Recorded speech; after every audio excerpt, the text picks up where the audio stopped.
Hello friends, आज आपण चरक संहिता सूत्रस्थान 13वा अध्याय स्नेहनी अध्याय पाहणार आहोत. तर त्या अगोदर या अध्यायामध्ये नेमकं काय शिकणार आहोत त्याबद्दल बघूया.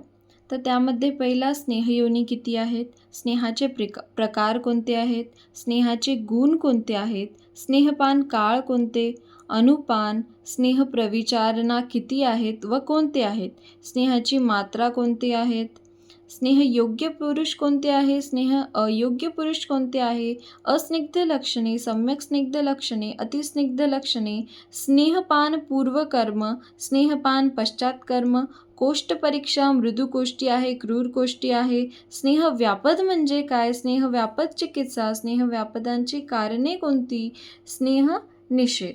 तर अशा प्रकारे या अध्यायात आपण शिकणार. चला आता पुढे चालू. तर या अध्यायामध्ये अग्निवेशांनी भगवान अत्रेयांना 25 प्रश्न विचारले.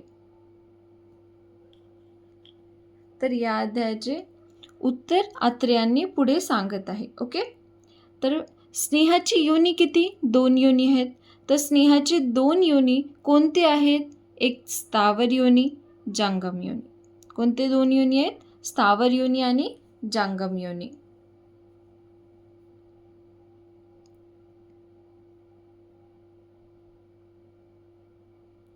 तर स्थावर योनी म्हणजे काय, प्लांट्स, यातून या द्रव्यापासून मिळणारे तेल स्थावर योनी.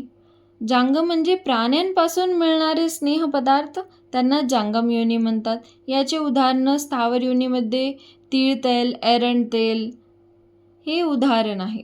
जांगममध्ये दूध, दही, घृत, मांस हे सगळे जांगम योनीमध्ये येतात.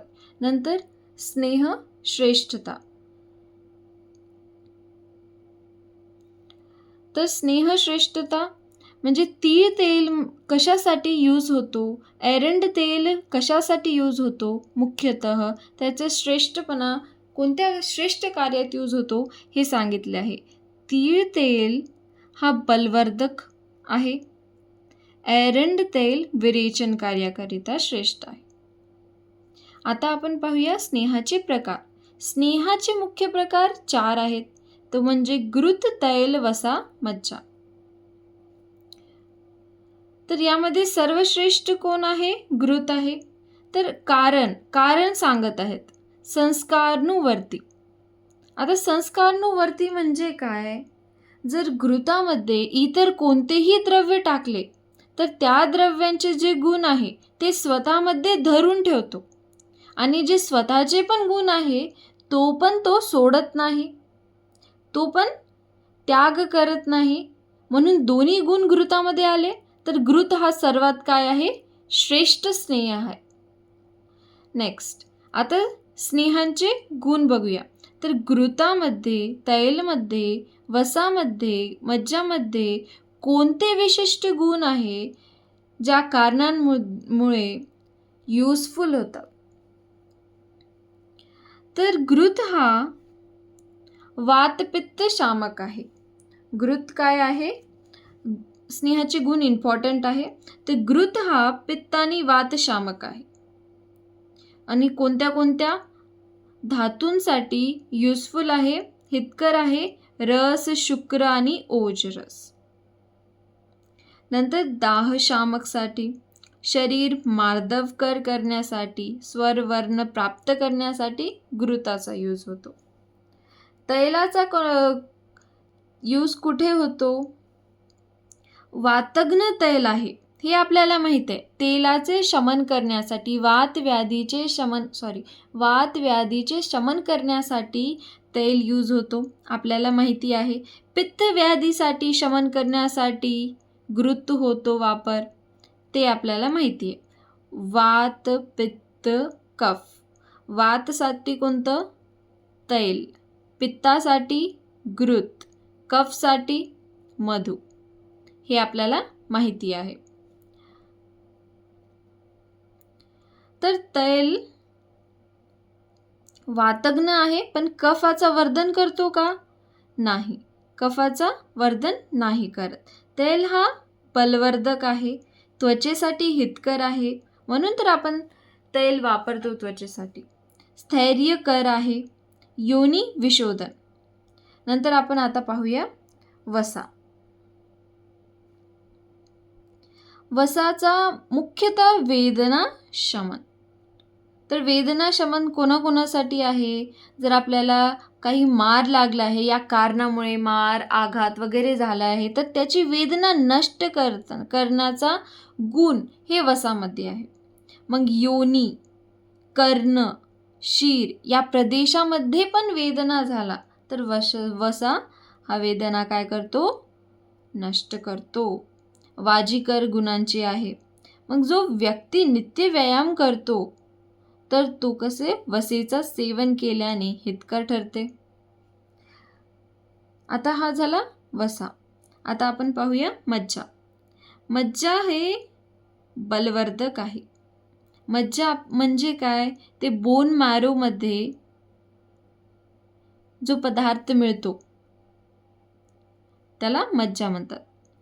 जे नॉन व्हेजिटेरियन आहे त्यांना तर कळून जाते. जे बोन आहे त्या बोनच्या मध्ये जो पदार्थ आहे तो त्याला मज्जा म्हणतात. तर मज्जा खाल्ल्यानंतर बलवर्धक आहे हे आपल्याला पण माहिती आहे.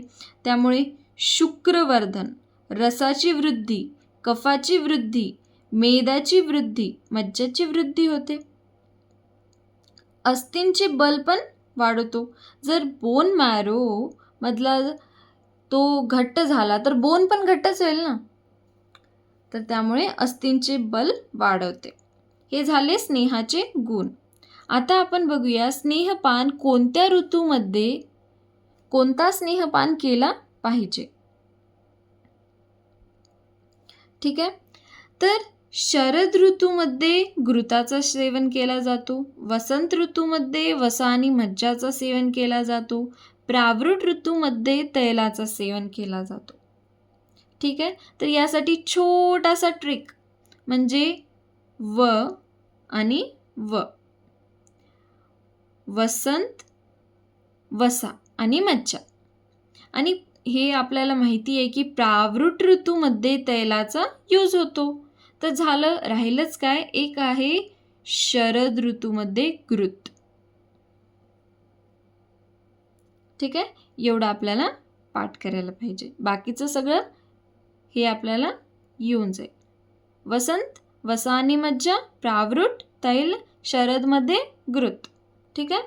चला आता आपण बघूया स्नेहपान काळ. कोणत्या काळामध्ये स्नेहपान केलं पाहिजे.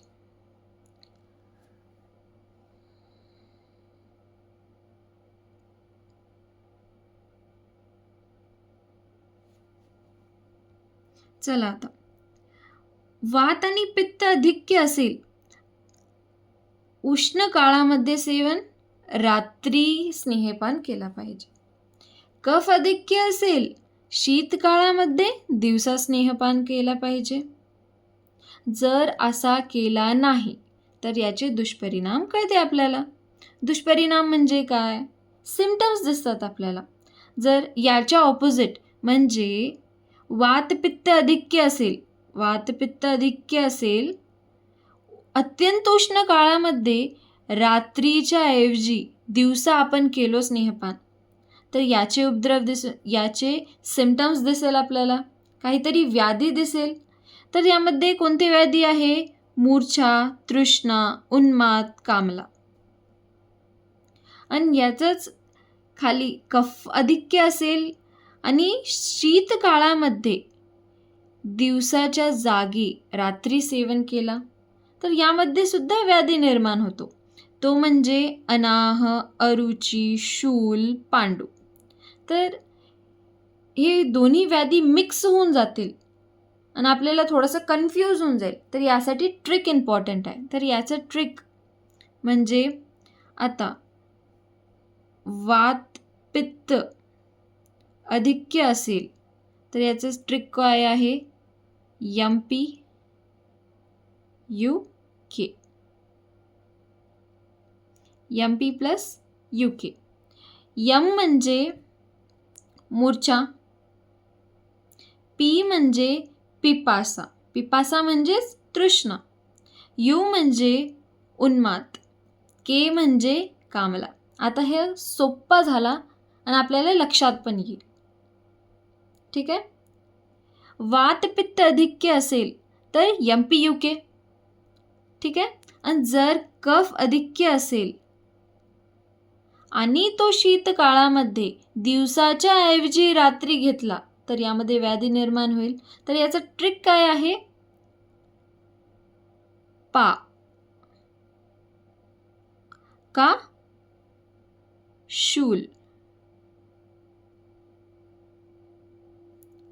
पा का शूल. तर यामध्ये पी म्हणजे काय? पांडू. पी म्हणजे काय?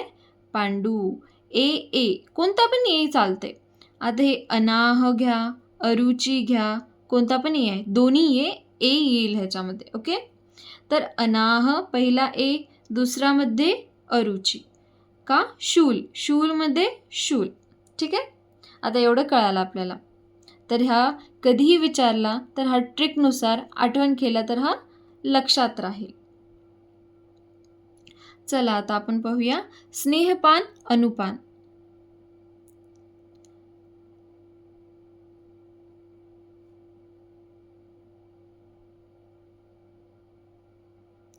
तर घृताचा पान करते वेळेस कोणता अनुपान केला पाहिजे? कोष्णजल. सामान्यतः कोणता पण स्नेहपान केलं आपण तर कोष्णजल हा कॉमन आहे. कोष्णजल कॉमन आहे. मग तैलासाठी कोष्ण युषासह, वसामज्जासाठी मंडा, सर्व स्नेहासाठी काय हे आपण अगोदरच पाहिलं की कोष्ण जल. तर घृत, तैल, वसा आणि मज्जा. घृतासाठी काय? कॉमन. कोणता कॉमन? कोष्ण जल. वसामज्जा ह्याच्यामधले मज्जा, तर इथं काय येईल? मंड. ठीक आहे. वसामज्जा मंडासह. हा लक्षात राहील. ओके. घृतपान कोष्णजल. आता राहिलं काय? तैल. तैलसाठी काय? कोष्ण युष. एवढं लक्षात ठेवायला पाहिजे. समजलं? ठीक आहे. आता आपण पुढे जाऊया स्नेह प्रविचारणामध्ये. ठीक आहे. तर स्नेह प्रविचारणा किती आहे? 24. पण स्नेह प्रविचारणा जर रसासोबत योग्य म्हणजे रसासोबत पण इन्क्लूड केला आपण तर किती होईल स्नेह प्रविचारणा? 63. त्यामध्ये एक अच्छपान, तर टोटल किती होईल? 64 स्नेह प्रविचारणा. तर कॉमनली फक्त स्नेह प्रविचारणा असेल आणि ऑप्शनमध्ये 24 असेल तर 24 करेल. जर ऑप्शनमध्ये 24 नसेल तर 64 तर असेलच. तर 64 टिक करायला पाहिजे. ठीक आहे. तर आपण स्नेह प्रविचारणा किती हे पाहिलो. तर आपण आता स्नेह प्रविचारणा कोणते हा महत्त्वाचा आहे. कोणते स्नेह प्रविचारणा आहे हे लक्षात आपल्याला ठेवायला पाहिजे. चला आता आपण पाहूया. तर त्यामध्ये मध, यवागू, युष, तिलपिष्ट, सूप, सतू, शाक, कामलिक, खड, लेह, बस्ती, उत्तर बस्ती, ओदन, मांस, दूध, विलेपी, रस, दही, अभ्यंग, नस्य, गंडूश, कर्णपूरण, अक्षितर्पण. तर हा टोटल किती आहे? 24. ही पूर्ण लक्षात ठेवण्यासाठी थोडासा ट्रिक तर असायला पाहिजे ताकी आपल्याला आयडिया येऊन एक्झाममध्ये आठवण राहील. तर त्यासाठी छोटासा ट्रिक जे मी बनवले आता. ठीक आहे. तर माया,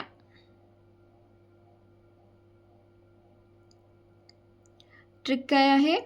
माया ती ससाच्या ऐवजी शा केले मी. ठीक आहे. ती ससा काय खाल्ले ते बघ. माया, ती जे ससा आहे ना, ते ससा काय खाल्ले ते एकदा बघून ये, ते सांगत आहे. माया, म पासून मध, मद्य, मध नाही मद्य, हा कन्फ्यूज होऊन जाईल, तर हे लक्षात ठेवायचं. म पासून मद्य. ठीक आहे. नंतर या, मा या, य पासून 2 आहेत, एक आहे यवागू आणि युष. ठीक आहे, हे लक्षात राहील. म पासून मध्य, य पासून यवागू आणि युष. त, ती, तिलपिष्ट. माया ती, स, स पासून 3 आहेत, य पासून 2 होते, ती पासून 1 होता. स पासून काय आहे? सूप, सत्तू, शाक. सूप, सत्तू आणि शाक. माया ती सशा. आता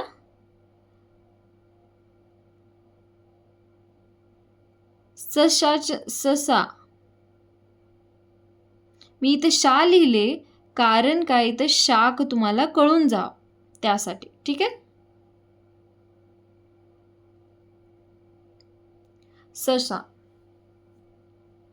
काय आहे? काय खाल्ले बघ. काय पासून कामलेक. काय पासून काय? कामलेक. खाल्ले ख, ख पासून खड. लेह. बस्ती आणि उत्तर बस्ती. ठीक आहे. मग भक्ष. काय बघितलं तिनं? भक्ष बघितला. काय खाल्ले तिने? भक्ष खाल्ले. ठीक आहे.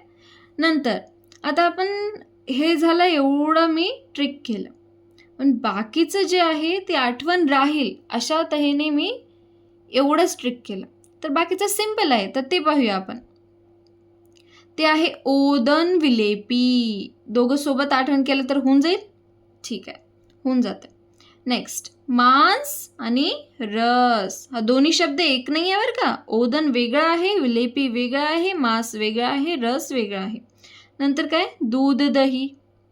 तर सिंपल आहे. ओदन विलेपी, मांस रस, दूध आणि दही. झाला पाठ. 6च आहे आणि होऊन जाते पाठ. नंतर काय? अभ्यंग, नस्य, गंडूश, कर्णपूरण, अक्षितर्पण. हा होऊन जाते पाठ. ठीक आहे. तर याचा ट्रिक छोटासा परत एकदा पाहूया. माया ती ससा. माया ती ससा काय खाल्ले बघ. माया ती ससा काय खाल्ले बघ. तर याचा उत्तर काय आहे? भक्ष. ठीक आहे. तर माया, म पासून मध्य, य पासून 2 आहेत, यवागू आणि युष. ती पासून तिलपिष्ट, स पासून सत्तू आणि सूप. ससा, साच्या ऐवजी शा केला मी, तर शाक. काय खाल्ले? क पासून कामलेक. खाल्ले, ख पासून खड, ले पासून लेह, ब पासून बस्ती, उत्तर बस्ती. तेच समजून जाईल आपल्याला. काय खाल्ले बघ म्हटलं तर भक्ष खाल्ले. मग नंतर आपण ते ओदन विलेपी, मांस रस, दूध दही समजून जाईल. नंतर काय? अभ्यंग, नस्य, गंडूश, कर्णपूरण, अक्षितर्पण. ठीक आहे, एवढं झालं. हां, आता आपण अगोदर पाहिले की प्रविचारणा किती आहेत? 24 आणि 64. 64 कसं झालं? 24च आपण वरी पाहिलं ना, तर 64 झालं. 6 रसांसोबत योग केल्याने एकूण किती झाले? 63 झाले. त्यासोबत अच्छे पान ॲड केला तर किती झाला? 63 + 1 = 64. चला आता आपल्या शेवटचा टॉपिक पार्ट 1 मध्ये बरं का, पूर्ण चॅप्टरमध्ये नाही आहे. तर स्नेह मात्रा. स्नेह मात्रा. तर स्नेह मात्रा 3 प्रकारच्या आहेत. प्रधान मात्रा, मध्यम मात्रा, ऱ्हस्व मात्रा. प्रधान मात्रा म्हणजे काय? मध्यम मात्रा म्हणजे काय? ऱ्हस्व मात्रा म्हणजे काय? हे आता आपण शिकूया. तर प्रधान मात्रा म्हणजे काय? स्नेहपानानंतर स्नेह पचण्यासाठी 24 तास म्हणजे एक अहोरात्र लागते. तर त्या मात्रेला आपण काय म्हणतो? प्रधान मात्रा. आणि 12 तासात पचण्यास वेळ लागतो, तर त्याला आपण काय म्हणतो? मध्यम मात्रा. अर्ध्या दिवसात म्हणजे 6 तासात पचणाऱ्या स्नेह मात्रेस काय म्हणतो? ऱ्हस्व मात्रा. ठीक आहे. तर आपण बघूया की स्नेह या प्रधान मात्रा, मध्यम मात्रा, ऱ्हस्व मात्रामध्ये योग्य रुग्ण कोणते आहे, योग्य अवस्था कोणती आहे, योग्य रोग कोणते आहे, योग्य अवस्था कोणती आहे ते पाहूया. ठीक आहे.